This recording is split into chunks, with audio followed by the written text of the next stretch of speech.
Dylan. Started over. Every time. Started over. Why? I wasn't even ready to get to you yet. Yeah, no. This is episode 3. Episode 3 of Butterfinger Drumsticks. Of Geekula. That's not the name. The name we officially settled on. The working title.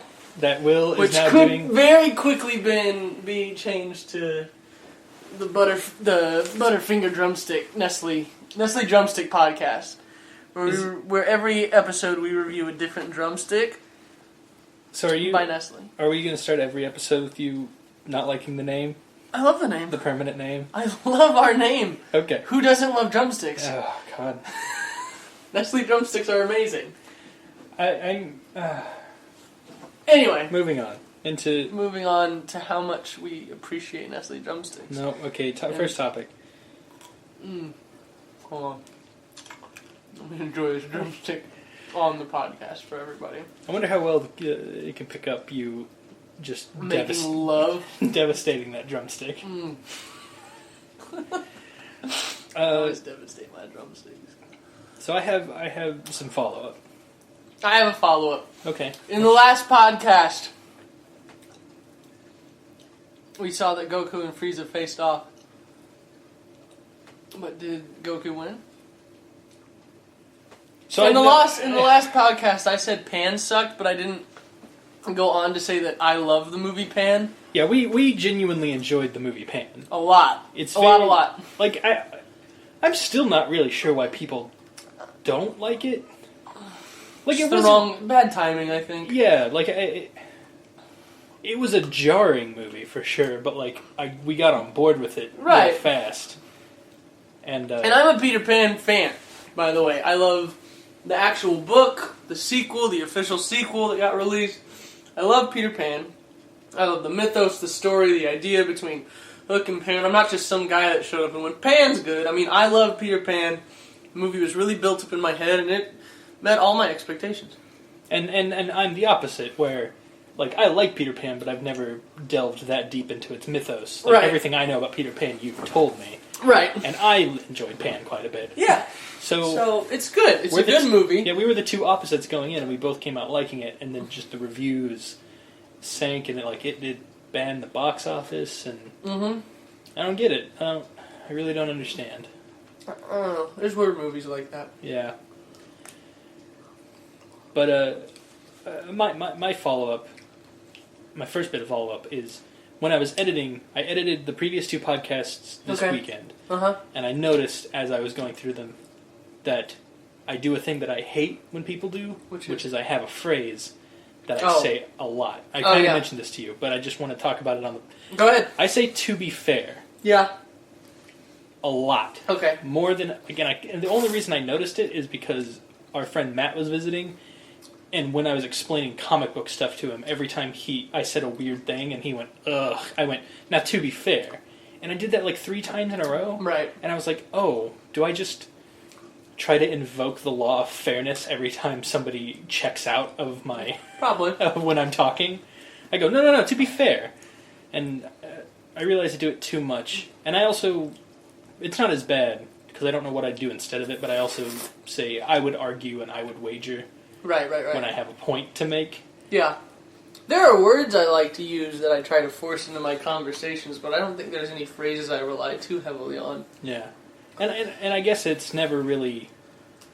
Like, it's not too prevalent, but like inside the podcast with the topics we're discussing, to be fair is just my go-to. Maybe that should be the name of the podcast. To be fair? To be fair. Nope. It's Geekula. It's not a bad name. The folder on my computer containing the podcast files can be renamed is at any called time Geekula, at all. and I went Control Permanent. No, you didn't. Yes, I did. That's not a thing. Yes, it is. I don't think it is. Yep. Just because I don't know computers doesn't mean you can make shit up. Alright, so my first topic... I have one more bit of follow-up. God damn! In the first episode, okay, I brought up Deadpool's sexuality. Yeah. And I think at one point I was talking about how there's never really been a time where Deadpool is like real bummed out at a girl not liking him. Except for death. Except for death, obviously. Yeah, go ahead. But I just read Deadpool's Secret Wars. Okay. Which was the Secret Wars tie-in with Deadpool, written by Cullen Bunn. Yeah. Where it's just, what if Deadpool was in the original Secret Wars comic? Right. And it's very good. Yeah. But one of the things that happens in it is he meets one of the characters that it was only in Secret Wars, who's like some alien chick who can heal people, and she heals his face and makes him pretty again. Sure. And then because of... Apparently in the original Secret Wars, that healer chick slept with like everyone and then was like Colossus's girlfriend at the end. Okay. So Deadpool gets horribly jealous and he sleeps with the Wasp. Okay. And so there's just this thing where like Deadpool, because of his weird jealousy, sleeps with the Wasp specifically to try to make everyone else jealous, but it just doesn't work because no one gives a shit about Deadpool. Right. But then the Wasp starts to like him. And then Deadpool does a whole bunch of shit that is really good, and like they retcon it so that Deadpool is the reason everyone survived the original Secret Wars. Sure. And at the end of it, part of the way he saves everyone is they like use his regenerative stuff to Mr. Fantastic uses his skin basically to bring everyone back. He's also the reason that Dark Reign happened. Yes, that is also very true. Deadpool's getting a lot of credit now. Go ahead. But so Mr. Fantastic uses all of his skin to bring everyone back to life, so Deadpool becomes ugly again, and then the girl he liked, the healer, she dies because of all of this. Right. And it ends with the Wasp walking up to him and going, "It's going to be okay, Wade. Everybody's okay. We're going to get home and everything's going to be fine." And Deadpool's just like, "I don't think you understand that everything's ever going to be fine for me again." And then he comes out of a shadow and she sees his fucked up face again, and Wasp goes, "Oh shit!" Oh, okay. And Deadpool goes, "Yeah, right, exactly." And Wasp goes, "No, you just startled me. I'm sorry." And, Right. But it ends with, I don't remember who specifically shows up. Somebody shows up and basically goes, "I'll take all of you home and also grant your wish," or something, which is why weird stuff got to happen at the end of Secret Wars originally. And it's... Suddenly Deadpool's telling that story to a guy on the street, and the guy's going, "If all that's true, why aren't you on the Avengers? Why aren't you best friends with Captain America? If you saved everyone and Captain America was like, you're a hero." And Deadpool's he's like, "Oh, you wish your wish was that everyone would forget you because of stuff." And Deadpool went, "No, I wish to bring the girl I liked back to life so she can have a real life and live on a planet forever." And he's like, "Somebody else must have wished that they didn't remember me." And it shows the Wasp crying and not knowing why. Oh, that's pretty good. So it's just I've never had to deal with a story where somebody actually fell in love with Deadpool when he was just being good and nice and looked pretty, and then immediately afterwards he was ugly again, and they just went, "Oh, fuck this." We always forget... They never really show anybody actually freaking out over Deadpool being just ugly. Well, yeah, people do, but nobody... People, normal people do, but normally people don't really bother bringing real attention to it, and that's a cool idea that Wasp actually couldn't handle him because he was gross. Because that's the other thing, is every person he's ever ended up with romantically just hasn't given a shit about his looks. Siren doesn't care, and Copycat doesn't care, and Inez doesn't care. So, it was really... I feel like I don't give Cullen Bunn enough credit most of the time. Cullen Bunn's awesome. But he is... I've liked everything I've read by him. I don't know why I don't know why I don't give him credit. Write him off for no reason? Yeah. But no, it was very enjoyable, and they also do a joke where, they find that the Hulk finds that machine that gives people new costumes, and Deadpool uses it first, and then he gets a black suit, and he goes, "I don't want this. This is dumb." And then he gets rid of it. The symbiote falls out, and he sees it go into the machine, And then Spider-Man walks in and Deadpool goes, "Hey Spidey, there's a cool machine that gives you outfits." Sure. And just doing jokes like that. Right. But I've never dealt with just with that level of. I don't know. I don't even know what I'm trying to say. What is your point with all of this? I don't even know what all you did was recount the events of that comic book. Well, I was just bringing it up because I just read it and it contradicted something I said in the previous podcast where, like, Deadpool's never been affected by people not liking his appearance. Okay. And then that was the first time. That was like a huge where the whole story was about that. Okay. Anyway, topic over. Alright, great. I have a fun topic. I don't know how far it's gonna go. Go for it. It's pretty stupid. It's whatever. What if... Is it good? Is it hypothetical? What if we canned everything? Where do you think this is gonna go? I don't know. I want to start in food. Okay. And work our way out from there. Well, we already can most foods. Right. We can most foods. And juices. And juices. But, like, we put things in jars. Why? Why not a can of jelly? I wonder if it has something to do with just the way that, like, jelly interacts with metal as opposed to glass. Yeah, probably. Like, because I know, like, if you get canned soda, it tastes different than bottled soda, and that tastes different than glass bottle soda. Right. Like, I assume the reason milk generally, like, for a long time... Is that true, or is that just in our head? No, it's true. I've drank enough soda that I know that, like, people know that aluminum can soda tastes... It has, like, a metallic taste. Tastes the best. To it. And because it's like how if you put certain... like alcohols in wood, the wood will like soak up the alcohol. Okay. So like I assume there's some sort of absorption factor with how we do stuff. Okay. Because I feel like cans... But cans are just so convenient. They're sturdy, they're strong, they're cheap to make. You can stack them. If everything came in the same form of a can, and you could just store everything that way. Yeah, I mean it would definitely be convenient. I know. Before I've gotten like branded underwear in a can. Right. And like but then the can was like a piggy bank, so it was like dual purpose. Pastas. Start putting those in cans.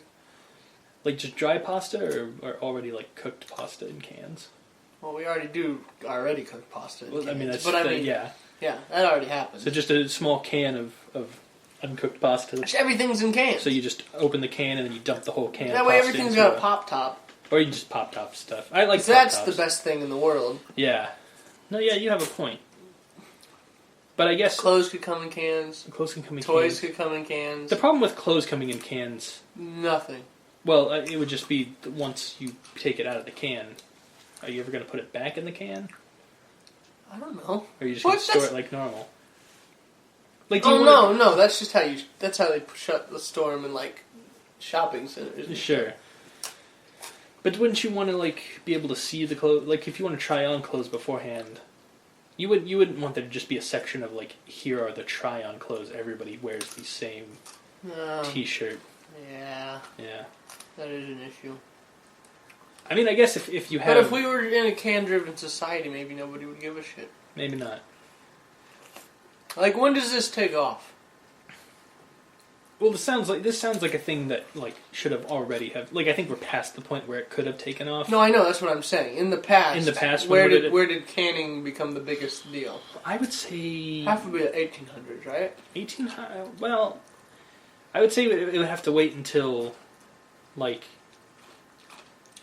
because canned food would have already had to been around for a while, so that somebody would have a reference point to just be like everything cans. Right. So I mean, I would say maybe the 1900s, early 1900s. Say late 1800s. Maybe.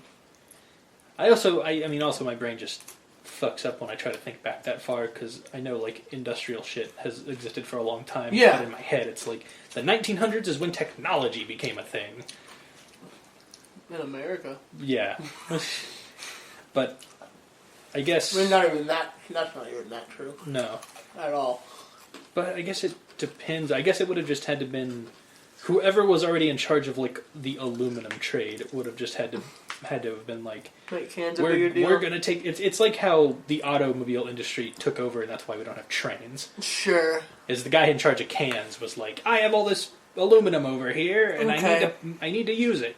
So everything in cans now, people. Like, what if like Pops figures came in cans? I don't know. Maybe this is stupid. Yeah, I don't know. I feel like I guess not everything can come in cans. I feel like it's a good idea though, because it would cut down on plastics. It would cut down on plastic, which would be nice. and just the terrible cardboardy paper that comes on everything.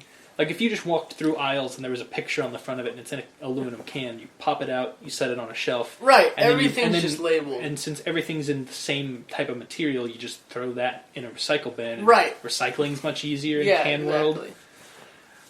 Yeah, it's not actually a bad idea. But then I guess there are things like, how do you buy your PS4? What does that come? Has everything been reshaped to fit into cans? Yeah, do we just become a cylinder society where everything has to be cylindrical? That sounds good. Yeah.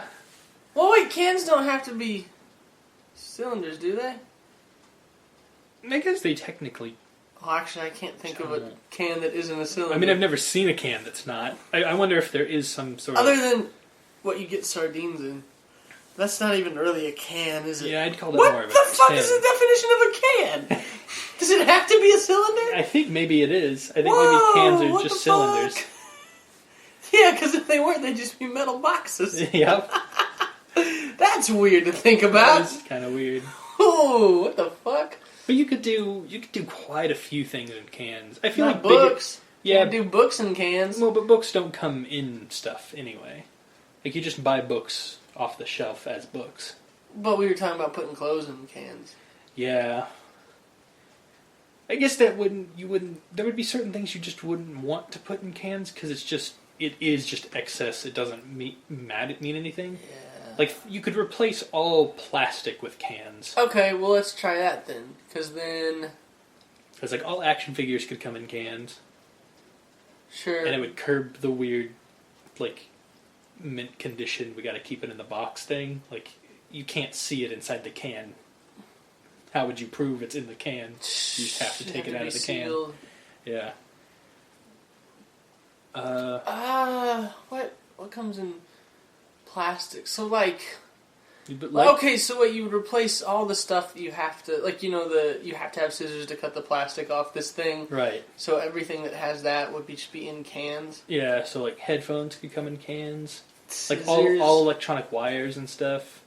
You could put scissors in a can, batteries in a can. Battery! I'd buy a can of batteries. Yeah. I like that idea. With light bulbs? Could you put light bulbs in a can? I guess. Yeah. I guess I don't know. Because then, why wouldn't we be just making plastic cans? Why wouldn't it change? Like tennis balls come in them. Well, there's like plastic tubes. Sure. I wouldn't call them a can. Metal tubes. You put light bulbs in, I guess. Yeah. So I'm trying to think, because like, I feel like we'd inadvertently make horrible things happen. Like, if everything, like if all chips had to come in cans, all chips would have to be like Pringles. Sure. Because they'd all have to be That's slotted okay. in. That's fine. But I wouldn't want to have only Pringles, man. I mean, they're just shaped like Pringles. They don't all taste like Pringles. Yeah. They're not all baked like Pringles. But they'd all have to still be baked in such a way that they're all a shape that can fit in a can slotted into each other. That's easy. That's not even a big deal. What does that change? That doesn't change anything. I think potato chips would be a lot harder to produce if they all had to be a uniform shape. Good. We're a healthier society for it. Maybe we're a healthier society. Or chips would all be... What about... Because, no, shut the fuck up, because there's those cans of... I haven't seen them in a long time, but I'd love to get some. And I'm thinking, but there used to be those cans of, like, Planters, like, you know, cheesy curls and, like, cheese balls. Those came in, like, aluminum cans with a plastic lid. Yeah, that's true. So you could just make the can bigger and lighter and dump whatever you want inside of it. At what point does it Peanuts stop? all come in cans. At what point does it stop mattering that it's a can and it just becomes like a giant tin container? I'm thinking about like those things you get from Boy Scouts. That's like 3 different kinds of popcorn and a giant aluminum or a giant metal. That's a giant can. Can you call that a can? Sure. Just because it's got a replaceable lid doesn't mean it's not a can. Yeah. That's a can of popcorn. Okay. A giant can of popcorn. So I guess chips could just come in giant cans like that. And cars. Well, jump from chips to cars for a car. Cars don't have to come in a package. Well, when you buy like a new tire, you get 4 can of tires. Giant can of tires. Everything that can be that can be canned. Yeah, like instead of shampoo, we have like spray-on shampoo, because we got to think about aerosol cans and how much more we'd be using those. Like regular deodorant would never have existed. We would have gone straight to aerosol. We just have spray deodorant. Yeah. Time. I don't know that stuff like. I don't know that stuff like. Hot Time itself. Can time. I don't know that stuff like cans. soap would work as well as an aerosol can. Well, you just spray it. Yeah, but like soap's like thicker. Well, so is shaving cream. That comes out of a can. Yeah, I guess all soap would be engineered to be more of that foamy stuff. Yeah, actual, exactly. Like, liquid things. So that would work. Shampoo would be like that. Mustard, ketchup, sauces would all be like this foamy spray. Ugh. No, it's good. That sounds texturally gross. It's fine. I mean, that's the other thing. At some point, we're going to reach. It doesn't change the texture. It's going to. No, yeah, it is. No, it won't. Yeah. No, because there's like gel shaving cream that foams up after you pour it out, but like it just looks like a condiment when you use it. Yeah. Yeah, it's fine. I feel like we're going down a weird path. No, we're not. Can Society, A-okay. I think Can Society, you'd have to get used to a lot of... Convenience? Well, no. Yeah, it'd be really easy. You'd never be able to have like fresh meat again. Yeah, you would. Because your meat would all come in cans. Except for the meat that just is fresh. Just like you said about books. Well, okay. So we still have that stuff. Yeah. I guess the problem was we're living in Can Society now. It's just somebody already drew all these lines years ago. Like we're going, what if the can came back? And everybody went, no, we already tried all that stuff you're talking about. It didn't work. Yeah, you can buy canned chickens. Yeah. Whole canned chickens. Right, but why would you? If you want an easy chicken. I mean, yeah. You want a nice, nasty chicken? Okay. Can over. Can over. Alright. So the name for the podcast is Can Society. So, there's one episode of Gravity Falls left. Right. It's the final episode of the whole series. Weird-mageddon, yeah. Yeah. Okay. I read the other day the official send-off by Alex Hirsch. Oh shit, what was it? Was it good? It was essentially him saying that he wanted everybody to know that the show is ending on his terms. Right. Clearly. It was only ever going to be the summer. Right. There's never supposed to be more of this show. Right. He said they might bring back, like, these characters in other stuff, but it's never going to be this show again. Right, sure. And I just read this whole huge thing he wrote that, like, it really sounds like Disney didn't force, like, it didn't force him to make it shorter or anything. It was always going to be 2 seasons, and he was always going to move on. It's a really nice breakup. Yeah. Mutual breakup. And I am not sure how much of that is just Alex Hirsch still wants to have jobs in the future and how much of it is true. Because it's still... I still remember over the entire course of Gravity Falls history, Disney kind of... Not actively, but like passively trying to sweep it under the rug. No, yeah, it always felt downplayed on Disney Channel. Yeah, like I never remember seeing like a huge Disney promo for Gravity Falls. Yeah. Like, you know, High School Musical took off and it was everywhere, and there is no Gravity Falls merchandise anywhere. No. You can't get Gravity Falls merchandise. They moved it from Disney to Disney XD, and then they made the release schedule just which is bizarre. Weird because its fan base is still growing. Yeah, It's just weird that they would. want to disassociate themselves from such a neat show. I don't know why. Especially in this age of like Steven Universe and stuff, where cartoons are allowed to do this kind of stuff. Yeah, are allowed to something more. And I don't know. It's real interesting. It must be a very personal thing for a few people that are higher up. Yeah, it definitely seems that way because clearly somebody in Disney cares about it enough to allow it the freedoms it's already had. It happened. He did pitch the weird Illuminati show, and they went, okay. Yeah, and then like it ran, and as far as we know, it ran to completion. Like Alex Hirsch doesn't want like Disney. I guess it could have gone the other way, where Disney was real on board with its fandom and everything, and then tried to force him to do more of the show, and then Alex Hirsch would have gone, no, this is the end, and then they would have like kept doing it without him, and it would have been weird. Oh, weird. So, like, maybe it's good that Disney is okay with letting it go, but it is super weird that I'm a fan of any show that wraps up in a good 2 or 3 seasons. No, me too. I love that so much. The only reason I was freaking out so bad when we discovered this was the end of it is because I just wasn't aware that was going on. Yeah, if somebody had told me... That's the other thing. We don't watch the Disney Channel, but I don't know if it's been advertised as the end of Gravity Falls. I guess it might have been. Okay. I guess for me, I'd feel a lot better if somebody, back during season 1 at some point went, this is the show that's about this summer. Right. Because in my head it was like, we're doing the summer, and then they're going to go away back home, and then season 3 is going to start at the beginning of the next summer when they come back, and right. you get to see them grow and change.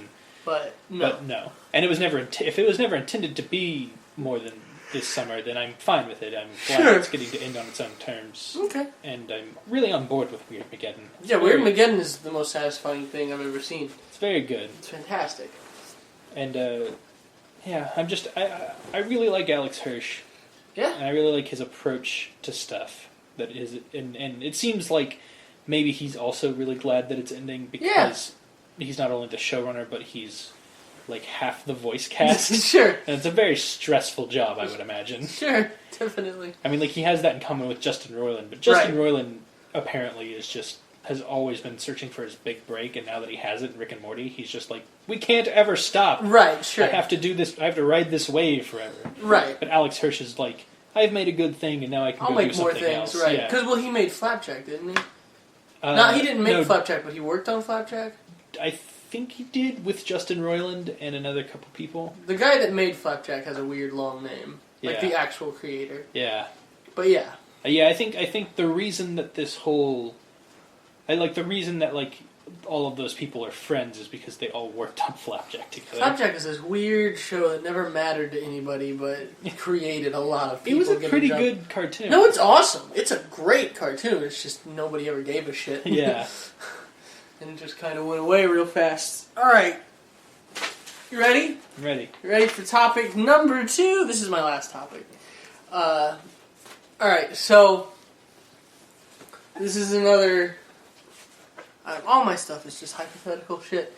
Okay. But alright, so that's fine. There's a lady, and she's got her son, and her brother, and her husband, and her dad, and they're all in their basement, sitting at a table. The table's round. They have this woman over. The woman's talking to them. She's talking about how they all need to hold hands and focus on the lady's grandma who just died. So there's a seance going on. I didn't want to just say seance. I want to paint the whole picture. Okay. So there's this family. They're doing the seance. They're talking about, the grandma and stuff, and they're focusing on the grandma. And maybe this is like the first seance or so. I don't know where seances come from or when they started trying to be used commercially for people to make money, but sure. Like the idea I'm putting here is that this is a world where ghosts are real. Okay. But and so the seance is happening, and then everybody starts to really feel it. The lady feels, because she had a really close connection with her grandma, really starts to feel her grandma. She hears her grandma's voice, kind of, and then her grandma appears. Okay. But like all ghosts, it is just like a bed sheet with 2 holes in her mouth.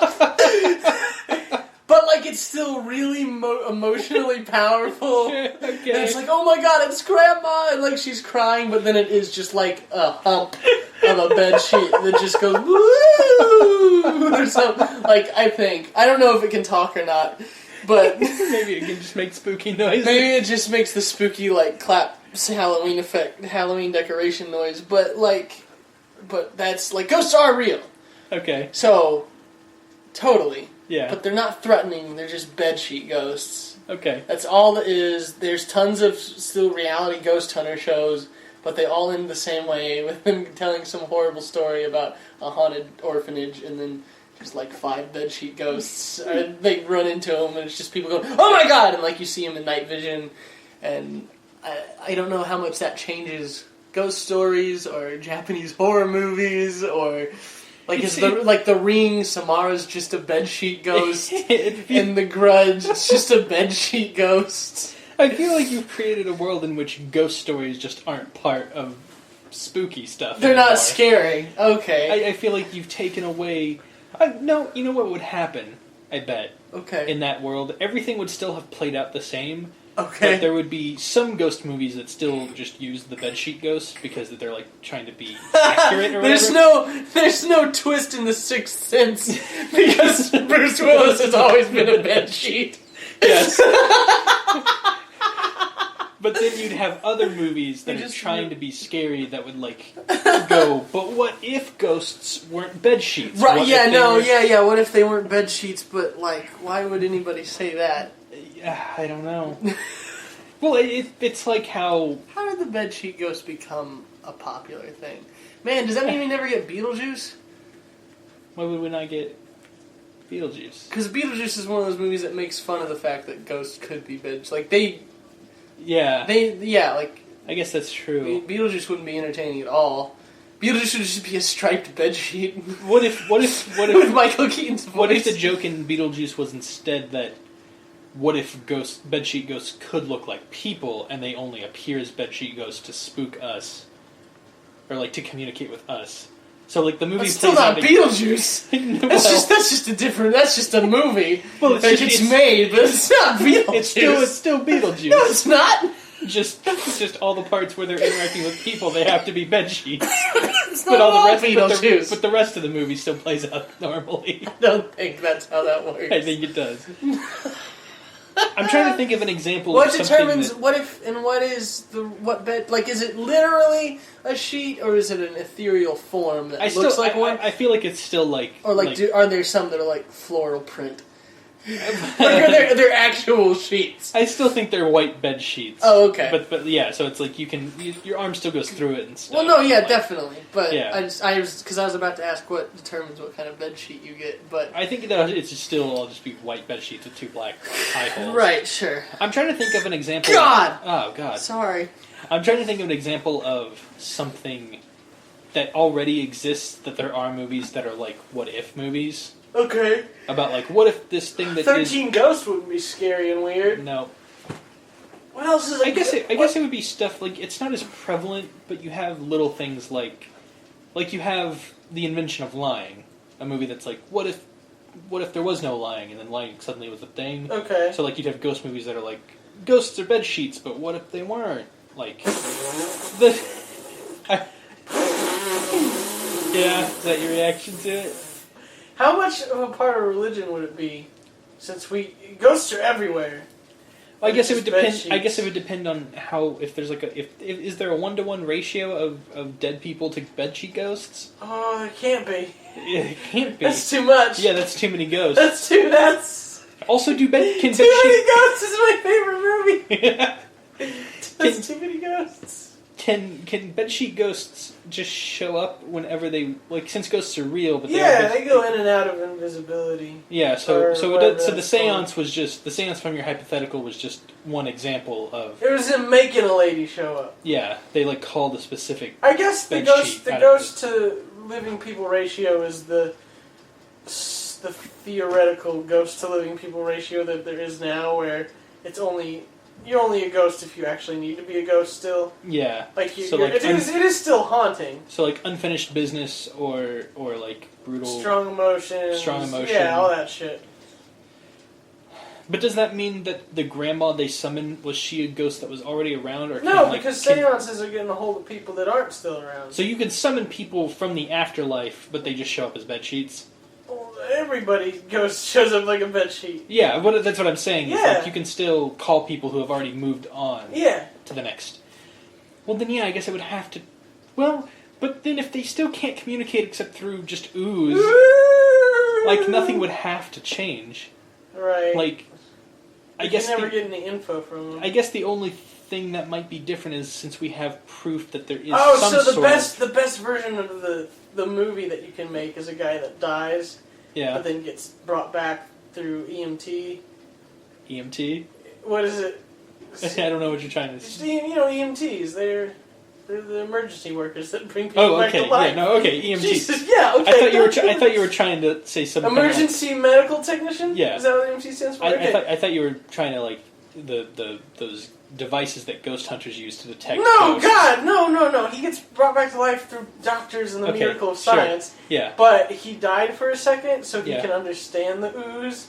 Okay. Like, he can speak the ghost language? He's the ghost whisperer. Well, that's not what I meant. Yeah. No, because everyone can see ghosts. He can just understand them. So he's a ghost whisperer. God damn it. Yep. That's not what I want. That's stupid. But I guess... You hear that, Hollywood? I'm waiting. Because if you can call back any spirit as a ghost... Well, I mean, it's like any seance. It's got to work. Like, it's not like a guaranteed put a coin in the machine thing. But I'm saying that if there's still an equal opportunity for everyone to come back... Well, they're not back for permanent. They're just back for the seance. No, that's not what I'm saying. What are you saying? I'm going back to religion for a second. Oh, okay. Follow me down this rabbit hole. All right, I'm listening.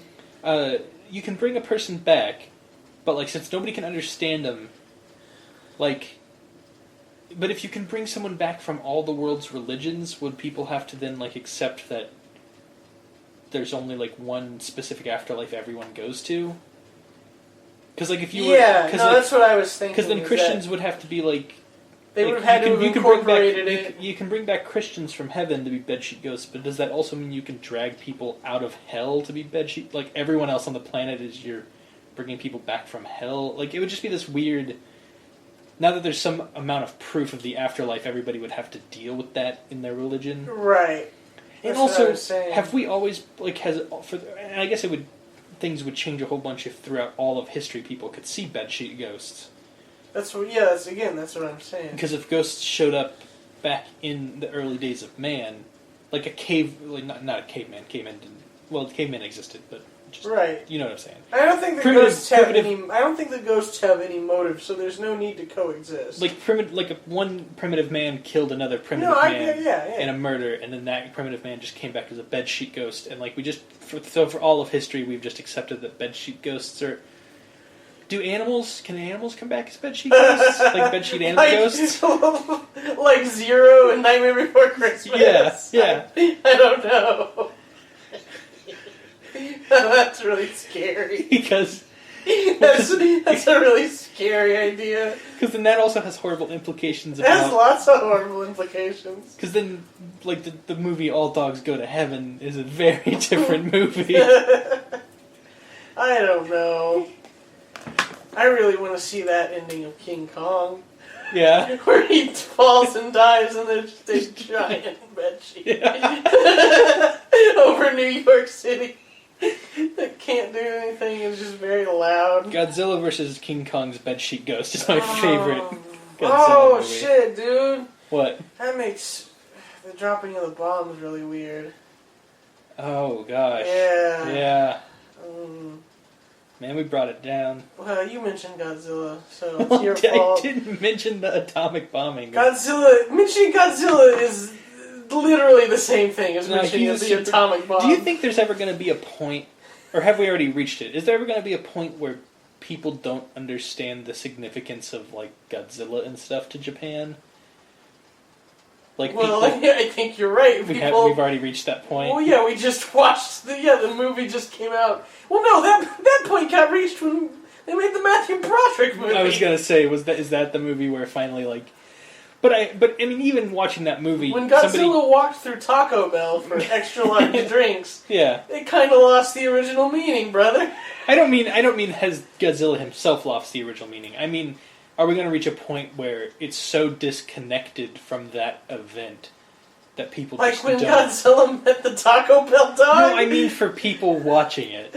I mean, I feel like for most of the audience in America, nobody went, I get it, when they saw that happen. Yeah, no, I feel like I'm not communicating effectively what I mean. I feel like I'm answering your question pretty well. It's like... It definitely has already happened. Yeah, I guess, because I'm also trying to think if there's just so much of culture weirdly out of just the focal point that is World War II. Sure. Like on both fronts. Okay. Like it just became this huge, like, and I guess that's just a human reaction to stuff, is you just have to make art and culture to like cope with it. Of course you do.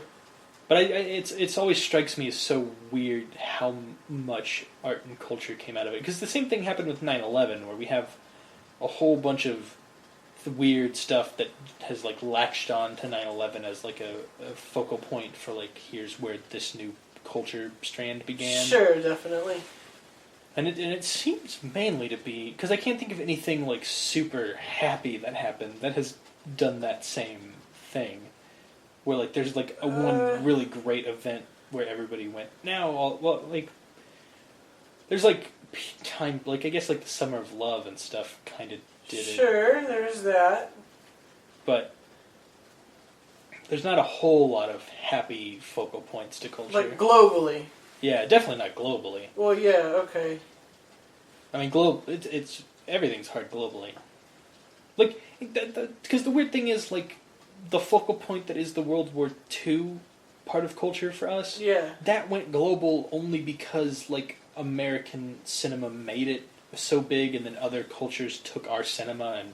Like, we demonized Nazis for the whole world just because we hated them so much. And because of our propaganda. Yeah, and our propaganda infected just people from other countries that had nothing to do with World War II or didn't even know it was going on. Right. They've now watched movies where, like, the Nazis Indiana are bad Jones, guys. basically. Yeah, so, like, people grow up with Indiana Jones in other countries and then go, Nazis are bad, and then they make movies about Nazis being bad. And sure. Okay. Yeah. This topic started with bedsheet ghosts. Bedsheet ghosts, and now we're on Nazis. Yeah. I'm so sorry. It's okay. Hitler's ghost would be around. Is there a way? But he couldn't do anything, and he wouldn't know. That's the other thing. They're completely, you can't tell. Completely indistinguishable. All of them look the same. The only way you know that one ghost is your grandma. Personal connection, you can feel it. Is you feel it, but also, like, you seanced specifically her back. Maybe. I mean, you don't know. I guess you don't know. No, it's all by emotion, I guess. Okay. So if you ever meet a ghost and you just really, really want to punch it, it's probably Hitler's bedsheet. You couldn't punch it. No, you just want to punch it. Oh, I see what you're saying. I feel like you'd be scared of, I don't know. I mean, he's not really an intimidating guy. Is he not? No, I mean, he could talk well, but he was also just crazy. It was weird. Like, if you were in a... It was weird that you hung out with him that much. No, I'm just saying... It's your motherfucker. If you were in a room with Hitler, I mean, I feel like you could just easily actually beat him up. Oh, really? Like, unless he has a gun or something, but... It's not like he has It's not like he has superpowers or anything. He's just a scrawny dude who was, like, strung out on, like... injecting bull testosterone into himself. He wasn't a healthy man. I never made it over there, so I never met him. I wouldn't know, dude. Just read a book, Will. You read a book, motherfucker. Just read a single book. You're stupid. I read Mein Kampf. I don't care. I don't give a shit what you've done. It's so boring. You're boring. Alright. Thanks, everybody. Bye. Oh, nope. I have a last... It's the end of the podcast. I have another topic. Which we will cover next time. That we can flow into really well. I found out... You got about 20 minutes, so go. Why do I only have 20 minutes? Okay, so... I found out the other day that basically one of the biggest threats right now to America is just like cyber warfare, obviously. Yeah. But one of the things that can happen because of how America is set up is America only runs on 3 power grids. Okay. It's like the West Coast, the East Coast, and then like Texas. Right, I think I knew that. So it's a very real possibility within the next... I mean, it's almost a guarantee within the next 10 years at some point, someone's going to take down our power grid. Okay. And we're probably going to be without power for maybe up to a year. Okay. And not only is that just horrifying to me... Yeah, that's the worst. Because we could do it. It would just be bad. But like... Well, no, I guess because at that point... I mean, Can Society. We'd have to go to Can Society for a while. But like, because grocery stores wouldn't have lights or freezers and oh god, it's just such a like you wouldn't have a refrigerator. No, you wouldn't. Because like, there's the obvious stuff like you lose the internet, you lose TVs, video games. There'd be people that left to go to places that have power grids. There'd be people that stuck around and dealt with it. There'd be an increase in people doing bad shit. And there'd probably be, to a certain degree, a swelling in the number of Amish. Yeah. People would go, oh fuck. Because when there's nothing to turn to, people will do anything. And when there's a full society of people just in the middle of the country going, this is how it always is, and we're fine. It's just a lot of people going, oh fuck! Oh fuck! Because I guess, like, you have all these people whose jobs are currently getting phased out of existence, like farmers, who, if this ever happened, they would go back to being the lifeblood of our society. Like, just are farmers getting faded out of existence? Well, like, because technology is taking over a lot of farming. Oh, okay. And I trust you. I just don't know. I mean, they're still around. We still desperately need farmers. Yeah, obviously. Of course. But there are some, like, I've heard, like, I want to say there's been a surplus of, like, corn for a very long time. And, like, it makes sense because we started growing a ton of corn because we use corn to just feed all the animals that we eat. Right, and corn's everywhere. But, like, there's time periods where, like, we have too much corn and then, like, the government has to buy corn from farmers just so farmers have enough money to live, and then the government just has a giant warehouse full of corn that it has to get rid of. That is a thing.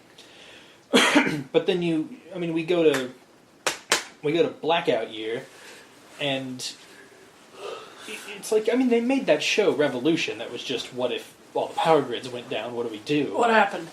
It was a bad show. Oh, okay. It was just a bad show. Because the main bad guy was Gus from Breaking Bad, but he was just riding around on horses with a sword. Oh, too bad. I mean, he was the best part of that show. But, sure.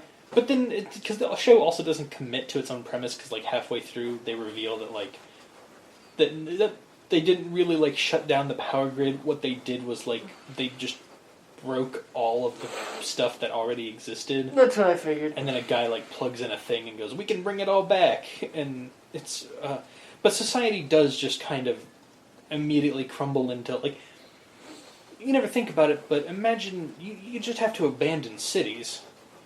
Right. Like, there's no point to having giant skyscrapers and stuff if there's no power. Yeah, that's true. But it's also not as bad as that show, because in that show, like, cars and everything stopped working. Like, we'd still have cars, but for a while. For a while, but then we'd run out of gas, because gas pumps are electric. And I assume gas refineries run on electricity. I would assume. Well, most things do.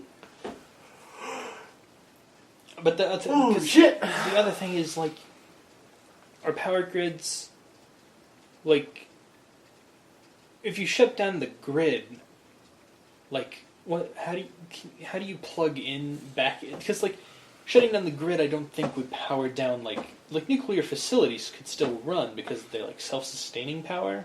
Sure. Like, they're an eternal system. So, like, our nuclear power plants would still presumably run, but, like, how do you use that after? Like, if the grid's down, how do you... Could you just plug a new grid into it? Like, plug new cables in? And I wish I knew. It's in my head, it sounds like that's what you would do, but I don't know. I don't know. What about people with solar houses? I mean, they'd be fine. They'd be fine, because right? they're internal systems. Right. So it seems like, man, solar power is such a good idea. Solar power is the best idea, dude. But like, I've never even considered the scenario that is the U.S.'s power grid goes down, but you have solar panels. Yeah. Like, it gets cloudy and maybe you don't have power for a couple days, but that's much better than just being. It's been a year without power. And like I also learned there's people that like they have like those stationary bikes. Like you can plug one of those into your house, and just ride your bike and like power stuff for a couple hours. Yeah, that's true. So there's so much we could do to start preempting this attack that is inevitable at some point. Yeah. Every time people talk to me about cyber warfare, I just lose my mind. Because we've reached a point where it's absolutely absurd that the planet is still... that, like, nuclear deterrents still need to exist, and that, like, war is still fought on the ground between people with guns just pointed at each other. Right. Like, we've got... I'm not saying drones are a good thing, but if all wars were fought with just robots... Like, we just take people off the field, and it's just whoever has the better robots. I've heard people talk about that before, but it's like, why not? Why not just do that? Like, you're eliminating... We go Yu-Gi-Oh! With it, where if you beat my monster, then we stop because I don't want to get actually hurt. Right. Like, it seems like everybody should be able to agree on, like... At least for, like, most, disputes... Like, obviously people like Al-Qaeda and, like, terrorist organizations, they don't care. They want to murder everyone, and they don't care if they die, so they don't count. But, like, still just send giant robots into their camps and go deal with this. We have to get through this first. Yeah. Like, but, like, then we just all sign the accords that our wars are fought with giant robots and not with people. Okay. And just avoid civilian... Like, most of that stuff already kind of exists, but, like, we're sweeping it under the rug because we're fighting the bad guys. But, like, no one's the bad guys for the most part. Right. Like, yes, I guess still. It's basically, like, most countries are just like, we fight with giant robots, and then terrorist organizations are like, we don't have the resources for giant robots, so we go, okay, everybody send their giant robots to fight the terrorists. Sure. They've jumped out of the safety system. Sure, exactly. But, like, it just blows my mind that tomorrow China could push a button and we'd not have power for a year. Like, that's a very just real possibility that we live in that world. It's a bummer podcast with Dylan and Will. Yep. Jesus Christ. We managed to avoid most pop culture, and instead we just talked about really terrible shit. Now that it's over, everybody that's listening, call and let us know whether you like hearing about comic books and pop culture, or you like hearing about depressing shit like world wars and the death of millions of people being bedsheets. So, or what's the other option? A nice combination of the two. Or a nice combination of both facts about Deadpool you never wanted to know, and the idea of just horrible shit all the time that's possible and could happen at any moment. That's the podcast! Bye! Should we come up with an official outro? We don't have an outro. I'm saying, should we come up with one now? Should we have a sign-off? Do you have one? No, I don't. I'm asking you. I don't have any. Well, I'm saying, should we snappity snap it on the air? What do you want from me? Like, do a quick little bit of... Oh! What is wrong with you? I'm trying to... think about one for next... We have to come up with a title before we come up with an outro. And remember, everybody, until next time, wear some posters on your back. Don't put that in there. That in there. That in there. That in there. That in there. That in there.